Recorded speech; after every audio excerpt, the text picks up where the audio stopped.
Joseph now confidently walked down the street, holding a piece of lemon pie in his left hand. Joseph was full, so he didn't necessarily see a need to keep the pie, so he went on a mission to find someone who that pie could really help. Outside of the neighborhood with the crazy cat lady, Joseph wandered onto a farm. This seemed to be an ordinary farm with one big red barn, a silo, a few stables, and a cozy-looking farmhouse. He figured people would be most likely to enjoy the pie, so he slowly began to creep up to the door.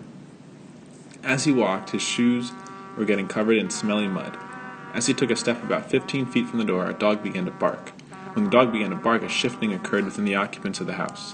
When the shifting occurred, commands were being thrown and taken left and right, shotguns were being cocked, and lights were being turned off. "Johnson Pickett, stop in your tracks and keep your mouth shut," an elder man shouted. "Wait, sir, what is your name?" Joseph shouted as a shotgun round was shot near his feet. Joseph fell back. "I said keep your mouth shut," the elder man replied again. Joseph sat with his butt in the mud and covered his eyes with his arms. "This is Mr. Killen's man. You are not Mr. Pickett. Who are you?"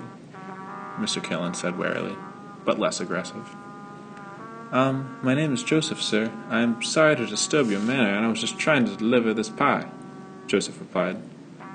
"Ah," Mr. Killen said, "and I assume Mr. Pickett sent you to poison us."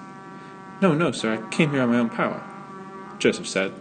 As he said that, the door slowly creaked open and Mr. Killens walked out, holding a shotgun across his body. Mr. Killens scraped his shoes against the concrete, then took aim at Joseph. Within an instant, Joseph held his breath and felt air brush past, as if he quickly put his head outside of a car and pulled it back in.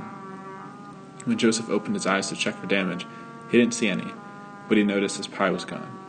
Mr. Killens walked back into his house without saying a word, and Joseph turned around toward the street to continue walking on his journey.